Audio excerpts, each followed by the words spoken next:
Yeah, it's always interesting to be introduced. You never know what anybody's going to say about you. Hopefully they don't flatter you too much and put everybody to sleep. So I'm going to change gears a little bit today from some of the other presenters. My presentation is called In Broad Daylight. I think this is a very important distinction, very important time for us as Bitcoiners. But let me just give you a little background on what I do in Bitcoin exactly. I run a Bitcoin mining company in addition to my fiat life as a car dealer and all that stuff. And then I also go to Washington, D.C. as a lobbyist and meet with Congress and the Senate and various governors across different states and try to educate them on Bitcoin because they are literally the people in the way right now. And that's what we're here to talk about. What happens in broad daylight? My big goal is we must replace the corrupt people that are out there. I think a lot of people understand that Bitcoin was started as a result of people feeling the banking system was corrupt. And that was the initial kind of feel for that. But corruption is really a drain on human progress. You think about all the effort that we have to go through to protect ourselves from corruption. It's time and money and effort that we're not spending on the next thing. Whether you believe we landed on the moon or not, it doesn't matter. The point is that if we're fighting corrupt governments, then we're not designing the next spaceship. And in that sense, you know, corruption really hinders the education because you have people that are a little bit wealthier with the Cantillon effect. They can just buy a shortcut. The equality is out the window because you can just buy a position. You can just, you know, buy your kid a admission into USC or something like that. We obviously went through that scandal. And corruption's everywhere. It's rampant in governments worldwide. It's not limited to, I mean, we probably have it in some ways better, in some ways worse, because it's in the dark. So that's why I'm here to talk about what we can do in broad daylight. But it all comes from bad money. If without bad money, you're not going to have corruption. And that incentive distortion is the biggest problem we have. So who's really in charge? Is it this guy? I think we all agree that this is a guy we don't want in charge. We did not elect him. We didn't elect either of these guys unless you live in one of these places. These guys either. But these people are making big decisions on what's happening globally. This is a problem, okay? They have bogus agendas, and they're taking our focus away from real problems. Virtue signaling is bad, and it leads to, you know, illogical emotions, and it doesn't lead us to logical solutions. Throughout history, we've had single-named rulers, elected and unelected. Some popular ones, maybe to jog your memory: Caesar, Alexander, Khan, Napoleon, recently Beyonce. Apparently girls run the world. So the thing is, we have to fight against these people and put the focus away from greenwashing scams and on where it needs to go. And the bottom line is that power is zero sum. All right. If you imagine very, very simply, I guess what I like to do is take very big concepts and distill them into simple examples. There's only 10 pounds of power to go around. And in that sense, if you give the government 5 pounds of power, and they already have 5 pounds of power, they have 10 pounds of power. So we have to, as Bitcoiners, hold on to as much of our own power as we can. We have to distribute that power, decentralize that power, and make it harder to confiscate, or unconfiscatable, if you will. And as we're seeing empires in history, you know, evolve into corporate empires today, the psyops are increasing. You know, this is something that I think feel now. It's becoming more blatant, more obvious. And the reason why they're able to do that is because the media is controlled. If the media was not controlled by these governments, by these I don't know, I guess you'd say corporate interests, then we would have a completely different scenario. And that's one of our big problems that we have right now. So a lot of people talk about different eras and say, oh, there was this, you know, era of, you know, we're in the information age or something like that. I like to think of it this way. For the first couple thousand years of human civilization, we were living in the era of exploration. You had Magellan, Columbus, De Soto, various conquistadors and stuff like that. They're figuring out the new world. They're mapping things that we didn't know. We had uncivilized countries living in the jungle. We had civilized countries, inventing perfume and chocolate and coffee and things like that. And population growth kind of hit a certain level. We saw increasing diversity as different countries genetically mixed and stuff like that. And then different natural resources, which were plentiful in some places and not in others, started flowing back and forth. And because of that natural resource distribution, we had the era of distribution and, effectively the Industrial Revolution. Travel becomes a lot more routine, more population growth. And then we see this new paradigm, which is trade alliances, where instead of having like an explorer doing the bidding of a king or a queen or something like that, you have companies that are setting up various factories. And they're looking for that. But now we've evolved that into the era of exploitation, where governments and large corporations are really making all the rules. Maximum taxation and extraction of value. And technology is being weaponized against us. And the best way to look at this is to understand that, slave labor has really never gone away.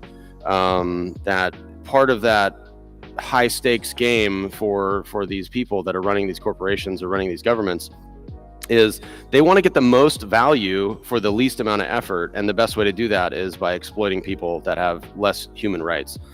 In that sense, we see what happens when people protest, protested, arrested, and then debanked. I think this is a big problem, and this is another use case that we've explained, that Bitcoin literally solves this if we run it right, and this is why Bitcoin was invented. But I think because of Bitcoin, people are now empowered, and that's where we're seeing these people kind of crawl out of the cave and come into the light and say, oh, there's something I can do about this now. I can stand up for myself. I have sovereign money. You can't take that away. I'm going to stand my ground. And I think a lot of people understand the protest and the nature of protesting is that, you have people that are not powerful protesting people that are powerful, typically. But the stakes are extremely high. And I think where they're pushing us is they want us to own nothing and they want us to control nothing. And then effectively the individual has no value. This is the thing that we have to fight with everything we have. For instance, like, the next slide will explain a little bit better. Personal property is one of the most important things. Without personal property, you can't build value for your family. If you don't own anything, if you own no land, if you own no farm, if you own no wealth, then what is your life about? What is the meaning of your life? You're just sustaining something. You're spinning the wheel, keeping the lights on for some other guy. That's not how I want to live my life, and I think that's why you guys are here as well. What they're doing against us now is surveillance is the number one weapon. The fear and surveillance are the biggest drivers of government intervention in human flourishing right now. And I think the big key on this one, I have it on line number 3, 15 minutes cities are for subjects and not citizens. You cannot tell me that the 15-minute city is a good idea for anybody. The fact that people would be living in these areas, that they would be so subjugated if that city was closed or barricaded or put to some sort of restrictive access, everybody inside is going to choke and starve. This is like the oldest Sun Tzu art of war trick in the book, is to limit the resources of your enemy. I don't want to get rounded up. You're never going to find me in a 15-minute city. Sorry. And each era ends, right? Exploration. You've sailed to the new place. You bring new diseases. There's illiteracy. There's problems there. It's difficult to translate the skill set about navigating the Atlantic or the Pacific. Distribution. We have fights over resources. World War I, World War II, the Bolshevik Revolution, the economic collapse of the post Jekyll Island, Federal Reserve situation. Exploitation right now is narrative control. That's what we're seeing. Kind of people stand up and go, wait a second, all these newscasters are saying the same thing. All these celebrities are saying the same. They're reading from the same damn script. This isn't real anymore. That motherfucker is not real. That's what's happening. Okay. So we're seeing that now. We're seeing that, and it's becoming more prevalent. It's not just the conspiracy people on 4chan anymore. It's people openly saying it. And we literally have to fight this evil or it's going to overcome us. We do not have a choice. And this is the highest stakes situation right now. we're making noise, we're making waves, but we have to do both of those before we can make any changes. But who is going to make the changes? We need heroes, right? Bitcoin says don't have heroes. I get it. There's a little bit of an illusion in today's system that there are heroes. And I think this is where we have to kind of take up the mantle ourselves, and we can decentralize being a hero as a concept, because we can diffuse the pressure. We can give them a more obscure target to hit. A centralized system like the government, we know where the target is, right? If everybody says, oh, the White House, you know where the White House is. I mean, it's pretty easy to find. But if someone says, oh, find the Bitcoiners, it's like, okay, I mean, we're not all here, or a lot of us are here, but not that many. But we've been in the dark for decades, right? We've been held in the dark. I think the whole culture of trust and don't worry about it is evolving into don't trust, maybe you can verify. It's not easy to verify everything, but with the Freedom of Information Act, you know, you have motivated citizen journalists that are opening the doors. There's whistleblower protection, and there's less sympathy for the big people. There's nobody has, I mean, does anybody have sympathy for Bill Gates that people are ragging on him on Twitter? Absolutely not. But open source projects, right? Bitcoin's an open source project. We're putting it all out there. We're living out there in the open, whether we like it or not.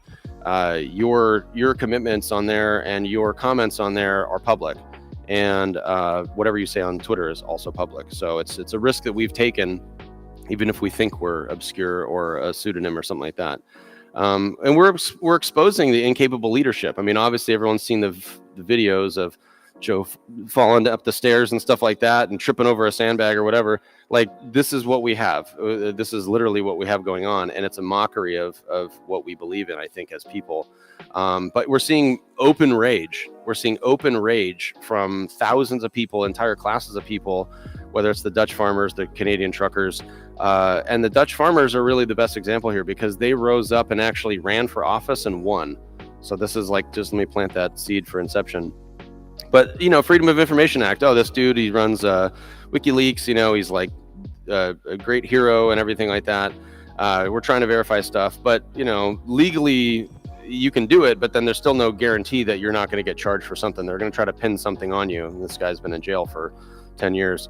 But there are greater attempts, more attempts than ever to expose the rigged system. Right here's a photo of Officer Ziegler from the IRS testifying that he was told not to investigate Hunter Biden's laptop. Just last month, I mean, this guy's testifying in front of Congress for hours, completely public testimony. That Hunter Biden and the Biden family received 10 million, 20 million, whatever it is, from these illicit sources. You know, the whistleblowers are coming forward. They're reaching a critical mass.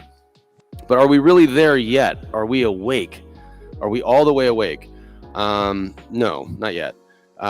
There's some, we can call it educational and cultural growth through these collapses, but there are consequences to that. And those consequences generally are, you know, financial turmoil, emotional pain, and potentially death. These cycles of increasing, you know, from the Renaissance period to the Industrial Revolution to the Information Age, there's a compression there from a couple hundred years of gap to, you know, 100 years of gap to, you know, here we are with maybe decades. And then we might be entering a new era past exploitation, where we can't be exploited because we can stand up for ourselves better. Citizens are realizing that they're confined. They realize that they have limitations to their power. They're realizing that they have, you know, issues with their authority, and they don't want to be subjected to that anymore. So, you know, we have to protect each other. We need these heroes, guys. We do, and we do have some, right? We've got here's a great example of completely mainstream media. Marty Bent is on Tucker Carlson explaining Bitcoin. You know, we have Bitcoin artists. Obviously, some of them are in the gallery and stuff like that. This is like part of the way you tell the story. It's not just through music or a textbook. It's also through jokes. It's through memes. It's through all of these things at the same time. We have, you know, Palestinian authors meeting El Salvadorian presidents and coming together on economic policy, right? We have people coming from across the country and across the world together. I met people from completely foreign countries last night throwing axes at the little town hall thing, and it was awesome. But they're out there, right? We're putting Bitcoin and Bitcoin inertia into the public domain. It's very important. So the new rules that we don't want rulers, right? We've reached a critical mass, and we've expressed the fact that we're going to openly defy things that we don't like. Some of us are shit posting politicians and stuff like that on Twitter, and that's our game. And the government is trying to put us against each other. They're trying to say the right is against the left, the progressives against the Democrats. If you're wealthy, then you should give your money to the poor. If you're poor, you should eat the rich. They're just playing games against us, guys, and we can't fall for that. We refuse to eat the bugs. Does anybody refuse to eat the bugs? We have some hand raisers in here. Thank you. I refuse to eat the bugs. But we have to prepare, right? And this is something that you have to think about. You can't fire a gun you don't hold. If you don't hold a gun, you don't have a weapon, and you can't conjure the weapon out of nowhere at the last minute. It's too late at that point. The real curse of all this means that there are real consequences, okay? And the more you can't unsee those things. You're going to see and be exposed to these facts and these truths the more you dig deep into this stuff, which is fine. And the more you expose it, the more you're agitating the system, and the more you're agitating people around you. And then, of course, you become a target. Whether you like it or not, you become a daywalker, effectively, where you have a skill set that's very particular. You have enemies that are very particular, and you are able to move about in your fiat life and sort of put on your t-shirt and your New Balance shoes and just pretend like everything's okay and get your breakfast burrito. And meanwhile, someone might be tracking you. So you just have to always carry yourself like you're being observed, because that is more of the reality than not.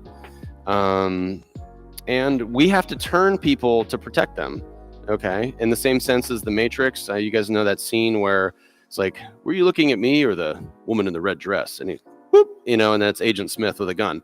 So it sounds really Orwellian and really negative, but we do have to protect people from themselves that don't get it yet. We have to protect them by making Bitcoin adoption better. All these vendors and stuff that are on these things, I've used a bunch of these products. I'm an investor in a bunch of these products.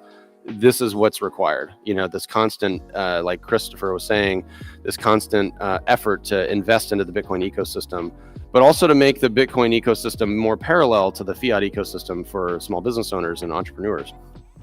All right, Bitcoin, it's our best tool, guys. The best tool we've ever had. You guys will hear from dozens of people about why it's great. That's not my job. I'm just going to explain that we need to dethrone the bad people. But then once we do that, we're going to have to defend the throne. It's going to be ours at that point, and we're going to have a moat and not just a gun. Okay. And money is our best way to fight back. If you have enough money, you can hire the best lawyers. Like them or not, that's what's necessary. And you need to be able to fight back at times. Bitcoin is the best money. I don't think anybody disagrees with that. I'm just blow right past that.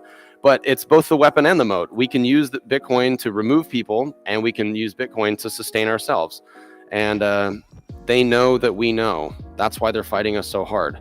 It's not really that hard to see that this multiple front battle, Gary, Lagarde, the White House, IRS, and just entropy, those of us that pass away and lose keys, or don't have a good inheritance strategy, this is going to be a problem. We have to fight all of those things collectively. Smart businesses, they're going to adapt and adjust, find new clients. You're going to see product market fits that develop, whether it's podcasters or artists or restaurants or whatever. People are always going to evolve. In the same sense, smart politicians are going to do the same thing. They're looking for our votes now, right? They're like, oh yeah, I'm interested in Bitcoin. Donate to my campaign, right? So they're playing the same game. But this fiat regime resistance is not going to be peaceful. I don't know. We talk about this like, oh, Bitcoin's going to end war and all that stuff. That's pie in the sky. And I don't know anybody that's been right about that so far yet. Violence will always exist. And just like 1984 or anything like that, they're going to use everything they can against us, including our family, our neighbors, all that stuff. So our role going forward in Bitcoin, be prepared for the other side to fight dirty. Do you guys ever watch debates? Do you ever think at any point that one side is above fighting dirty, name calling, smear campaigns or anything like that. Eventually that's going to be targeted against us, just FYI. How many people have heard that like Bitcoiners are like white supremacists or something like that? I mean, it's like, I just saw recently, like fitness is fat phobic, waking up early is rooted in white supremacy. I mean, there's all these slanderous things that people are going to say because they're going to try to like normalize something else. Both sides are in a fight to survive. So we have everything to lose on both sides. It's going to be a long fight. It's not going to be easy. A lot of people get into Bitcoin and a year later they're like, is it done yet? Are we hyper Bitcoinized? Is my Bitcoin worth $1 million? And it's like, okay, no. There's another example I like to use where, you have to carry a winter coat to invade Russia in the springtime. You have to think about it. This is a long-term sense. We're going to dig in, we're going to dig trenches. It's going to be a long, painful battle with a lot of collateral damage on each side. That's how wars are won and lost. And we have to be willing to lead once we get there. There's a lot of people that have stayed in the shadows and, stayed as a NIM this whole time, and more power to them because they've figured out a way to not be a target. But, those of us that are out there, we're out there, like I said, and we have to replace them, those bad people. It's about 500 people we have to replace in the American government. We have to replace them with us. Mayor Lewis, some other people I think would be good candidates, just something to think about in the next 8 to 10 years. We're always going to need new faces and new methods and new champions. There's always going to be some new thing developing. And, we have this tool because we can use it to pay people. We can use it to earn. We can use it to make permanent and obvious messages. But most importantly, we can use it to synchronize. Everybody knows what block height is, right? So we can say at this specific block height, we're going to do this. This is going to happen. We can get aggressive with that, and we can broadcast that frequency across every Bitcoin node in the world at the same time because we're all synced up. This is the unique thing that we have as a tool as Bitcoiners, is that we can actually synchronize where literally nobody else can, because we have the most unique, strong, and resilient tool for that. In the sense of, I mean, some homework on this one would be maybe watching the movie V for Vendetta. So once again, really quick, who are we replacing? Obviously, Elizabeth Warren, that's a target. Perhaps Gary Gensler. And we have this thing for the Bitcoin Today Coalition where we post jobs in DC. So there's job openings where, just like Project Mayhem, we can slide you into an office and you can go be a mole for Bitcoin in that normal political job. Just a thought, right? You got to be long-term strategy here. You can't just be short-term time things. I'm gonna end with a meme. I think everyone's familiar with this one. Do you guys know the difference between these two pictures? It's like, no, they're the same picture. Both people are fighting vampires, right? Jack Dorsey, with what he's done, is out in the open. He's a daywalker. Wesley Snipes is Blade. If you guys haven't seen that, he's a daywalker. We are all both of these people at the same time. Whether you want to wear a trench coat and carry a sword around, that's your deal, or you want to wear a questionably long beard, that's your deal as well. It just all comes down to, how are you going to fight, and how are you going to be here for Bitcoin when Bitcoin needs you. We're all going to have to prove ourselves, right? That's what it's about. And the value for value concept is very much in on that as well. So I think in the long war is really fiat resistance against Bitcoin innovators, and we will win. Okay, we will win because we have more to gain, and at the end of the day, the people that are more incentivized to gain more have more length, power, and progress to make, and can put more people on the boat. There's a nearly infinite amount of people that can fit on the Bitcoin boat, but because the nature of the Cantillon effect, there's a limit to how many people can be fiat rulers of the world. And in that case, that is their biggest vulnerability and their biggest blind spot, and that's why we'll win. So with that, I conclude. Say thank you to everybody. If we have any questions, I got some time. I'm going to leave this up there because I think it's a good meme. So.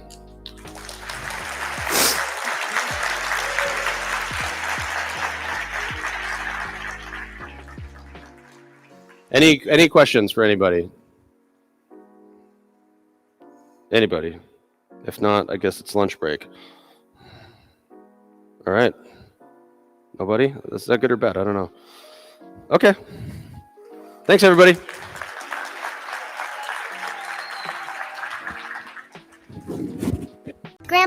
Why do you have so much Bitcoin? Well, it all started in the year 2023 when I attended a conference called BitBlockBoom. What's BitBlockBoom, Grandpa? It was a conference where people talked about Bitcoin. This was way back when we used something called the US dollar for money. What? Bitcoin wasn't always the world's money? If it weren't for great speakers at BitBlockBoom like Jimmy Song, Adam Curry, and Preston Pish, we'd all be living in pods and eating bugs. Instead, I was able to avoid fiat enslavement and secure generational wealth. F***ing legend. Be the legend your grandchildren deserve. Experience the best Bitcoin conference out there and join the Bitcoin revolution. BitBlockBoom, the only conference for true Bitcoin maximalists. Book your tickets today at bitblockboom.com and use the code BBB1 for a special discount.